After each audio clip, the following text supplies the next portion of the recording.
All right, Andrew Easton here with Eileen Barks of ESU2 for the third out of three that we are sharing ideas with regards to whole group time. So we did the before, we did the during, and now we're ready for the after you lead whole group time, talking teacher clarity and having those expectations kind of out there. And so Eileen, thanks for sharing, and we look forward to learning from you during this time. So yeah, let's check it out. Fabulous. So the first video in this series was all about your conferencing norms and setting up your norms and your class agreements. And I touched on this, expectations for synchronous learning. And then we decided, hey, we're going to go into depth for a couple of these. So I want to just talk a little bit about the after learning. So what is going to happen after your synchronous event?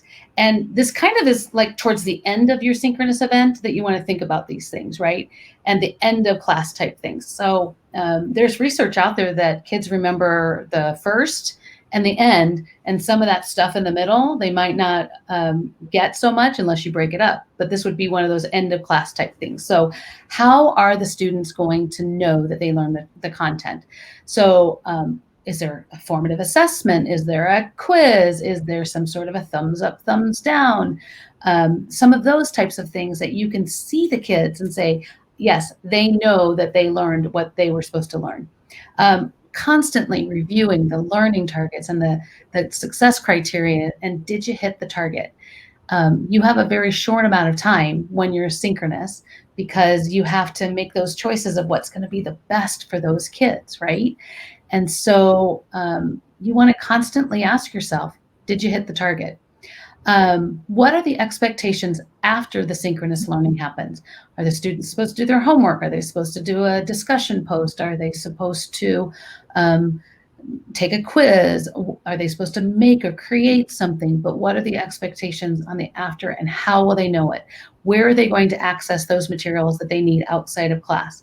This is where your learning management system comes way in handy. Love it. So even thinking about setting up and reviewing how to hand in those assignments and those learning tasks. And then maybe before you're done with your class, you might want to think about collecting an exit ticket. I linked in the slide, and we're going to give you the bit.ly for this slide, but I linked there the exit ticket.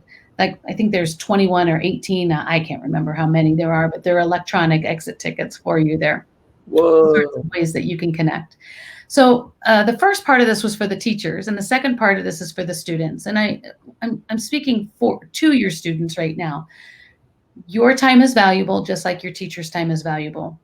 Don't sit on a Zoom, don't sit on a Google Meet and waste your time, because you've got a lot to do, right?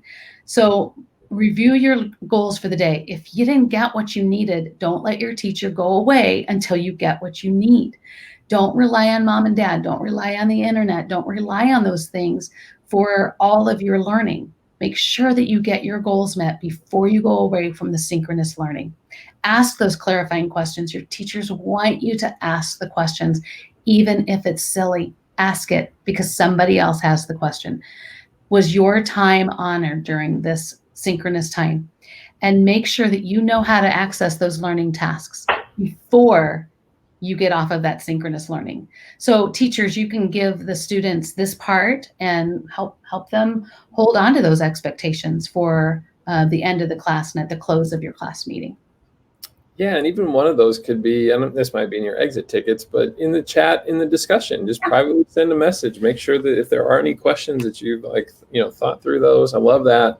And so thanks for sharing the slides here. And this is a piece that you can reference and in its totality, right? So if you access this slide deck, you'll get the before, during, and after, and some of the other conversations that we've had.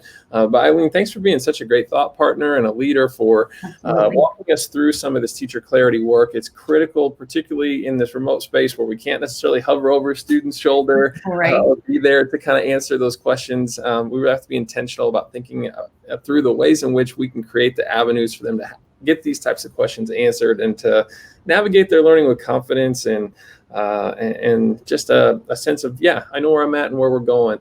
So thanks for all your advocacy for that. Absolutely.